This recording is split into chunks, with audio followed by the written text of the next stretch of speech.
जोहार दोस्तों, आइए बात करते हैं झारखंड के मुख्य समाचार की। चलिए झारखंड के मुख्य बड़ी खबरों पर नजर डालते हैं।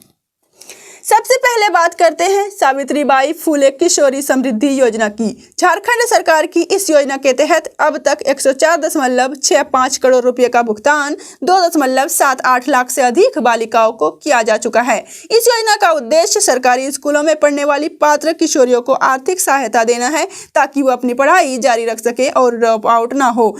8वीं से 12वीं कक्षा की छात्राओं को चरणबद्ध रूप से 40,000 रुपए की प्रोत्साहन राशि दी जाती है। इस वर्ष योजना के लिए ऑनलाइन आवेदन प्रक्रिया शुरू की गई है और अब तक 6,07,467 बालिकाओं ने आवेदन किया है। इनमें से 2,78,463 बालिकाओं को 104.65 करोड़ रुपए का भुगतान किया जा चुका है। शेष लाभुकों की भुगतान प्रक्रिया अभी जारी है। पूरे राज्य में ई विद्या वाहिनी में दर्ज 15,007 विद्यालयों में से 13,469 विद्यालयों से आवेदन प्राप्त हो चुके हैं। छात्राएं सावित्रीबाई फुले किशोरी समृद्धि योजना के अधिकारित पोर्टल पर जाकर ऑनलाइन आवेदन कर सकती है।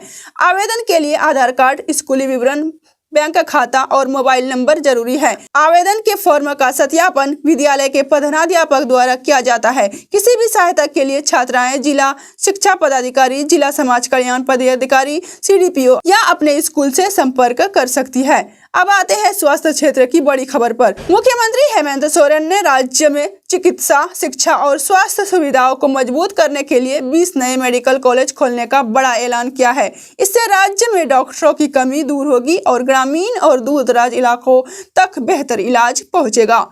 इस कड़ी में एक और बड़ी खबर यह है कि रांची में अब किडनी ट्रांसप्लांट की सुविधा शुरू होने जा रही है। रिम्स और राज हॉस्पिटल को किडनी ट्रांसप्लांट का लाइसेंस देने पर सर्वसम्मति बनी है।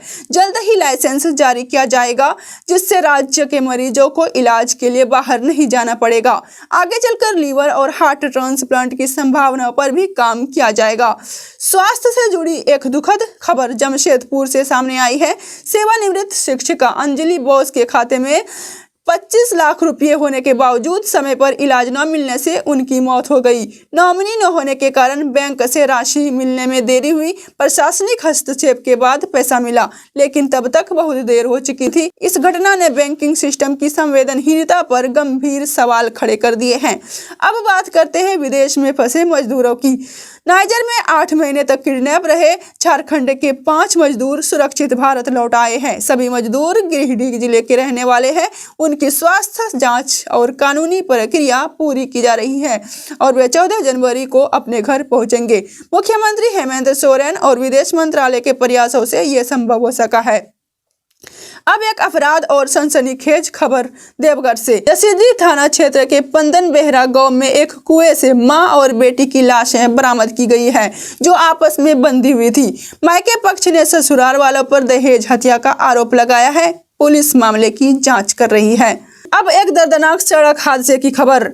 पूर्वी सिंहभूम जिले के मुसाबनी थाना क्षेत्र में खड़े हाईवा ट्रक से स्कूटी टकरा गई। इस हादसे में एक ही परिवार के 3 लोगों की मौत हो गई है, जिनमें 2 सगे भाई और उनका भांजा शामिल है। एक व्यक्ति गंभीर रूप से घायल है। विकास से जुड़ी बड़ी खबर यह है कि झारखंड में NHAI की 10 सड़क परियोजनाएं साल 2026 तक में पूरी होंगी।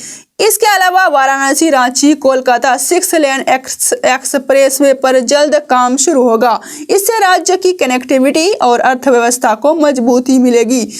कैबिनेट बैठक में 378 करोड़ रुपए की हाईवे और ब्रिज परियोजनाओं को मंजूरी दे दी गई है। पलामू में 101 करोड़ रुपए का रेलवे ओवरब्रिज, बोकारो में जैना मोड़ से फुसरो तक सड़क चौड़ीकरण, मिशन शक्ति के तहत नारी अदालत योजना और राज्य स्वास्थ्य बीमा योजना के संशोधन को भी मंजूरी दे दी गई है। राजनीति से जुड़ी खबर में झारखंड निकाय चुनाव की आरक्षण अधिसूचना जारी कर दी गई है। रांची नगर निगम ST आरक्षित, धनबाद सामान्य वर्ग के लिए रहेगा। कुल 40 नगर निकायों के लिए आरक्षण सूची जारी हुई है और चुनाव मार्च तक होने की संभावना है। रेलवे से जुड़ी बड़ी खबर यह है कि प्रधानमंत्री नरेंद्र मोदी कोलकाता से देवघर और काशी विश्वनाथ को जोड़ने वाली पहली अमृत भारत ट्रेन का शुभारंभ करेंगे।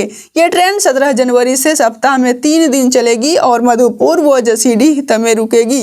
अंत में झारखंड में जंगली हाथियों का आतंक भी जारी है। अलग अलग जिलों में हाथियों ने 5 और लोगों की जान ले ली, जिससे ग्रामीण इलाकों में दहशत का माहौल है।